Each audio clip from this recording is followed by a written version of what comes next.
Oi, eu sou Ilan Brenman, escritor e educador, e hoje eu quero conversar com vocês sobre uma reportagem que eu vi na televisão e depois as reflexões que surgiram.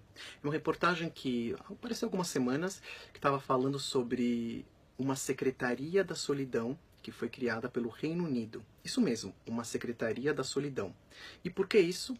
Porque eles identificaram mais de 9 milhões de pessoas nessa situação de solidão extrema. Isso traria algumas sequelas na área médica, principalmente. Terminou a matéria e eu fiquei pensando, que curioso, numa época, num período onde nunca fomos tão conectados.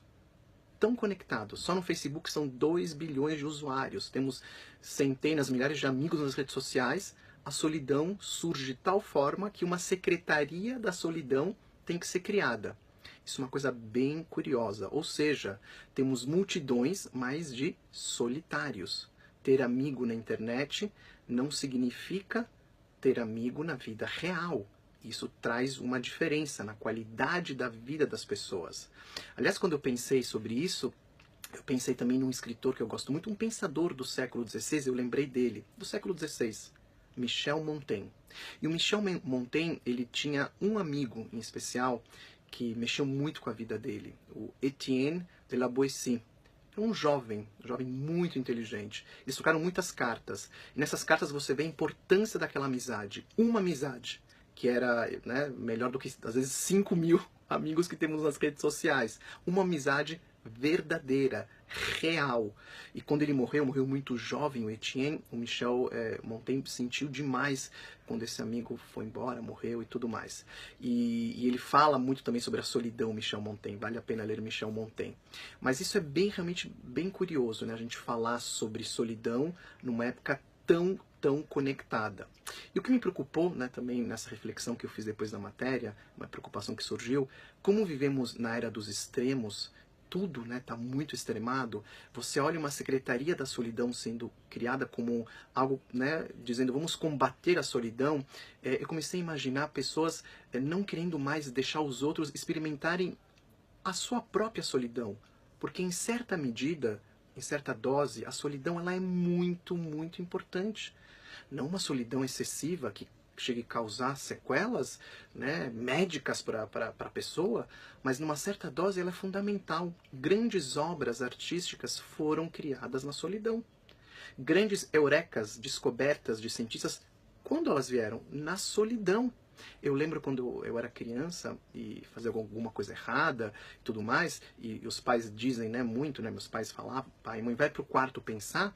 E nesse momento que eu estou lá no quarto sozinho, que realmente eu penso, vou pensar não só naquilo que eu fiz, vou pensar em coisas que eu não pensaria em outros momentos. Com as minhas filhas hoje é a mesma coisa. Ó, vai pro quarto pensar no que você fez. E elas vão lá e vão pensar no que elas fizeram, vão pensar também em outras coisas. Elas saem desse momento mais amadurecidas, elas saem crescidas desse momento.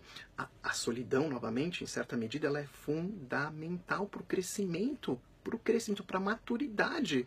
O Machado de Assis, recomendo o conto que eu vou falar agora, chama Teoria do Medalhão. Então, o Machado, nesse conto, Teoria do Medalhão, fala de um pai que quer ensinar ao filho a ser uma pessoa medíocre, a seguir o rebanho. E ele diz para o filho, olha, nunca fique sozinho. A solidão não é boa, não fique sozinho. E o filho, por que, pai? Porque a solidão é oficina de ideias. A solidão é oficina de ideias. E eu não quero que você tenha ideias. Quem tem ideias não está com rebanho.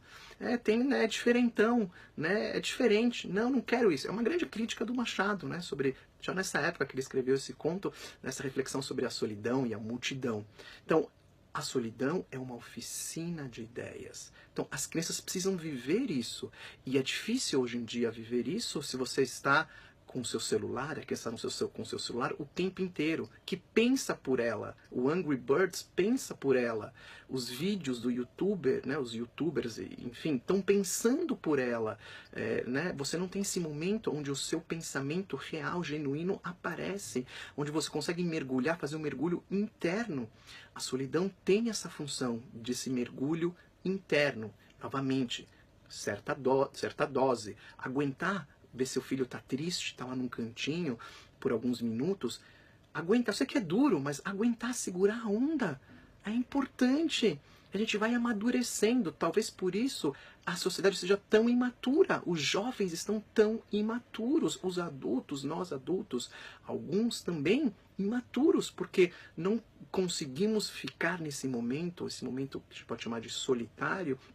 A gente fica às vezes apavorado com esse momento, mas é nesse momento que a gente vai solucionar às vezes vários problemas, vai fazer reflexões maravilhosas, os insights vão surgir nesse momento que você está com você mesmo. E para a criança, mais importante ainda, é um aprendizado para a vida, onde isso vai acontecer em alguns momentos, no trabalho dela, vai acontecer talvez na casa dela em algum momento, que vai estar lá sozinha, né? Vai acontecer, então você aprende o que é ficar sozinho em certos momentos e não demoniza a solidão pelo total.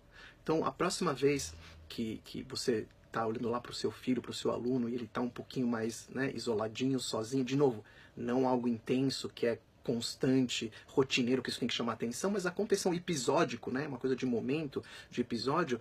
Pense um pouco sobre isso. Vamos segurar um pouco essa vontade que a gente tem de rapidamente trazer para a multidão e trazer para o barulho, trazer para o ruído e deixar um pouquinho a gente experienciar, elas experienciarem e a gente também, esses momentos tão fundamentais. Espero que a reflexão foi válida aí, né, para vocês, e até o próximo vídeo. Tchau.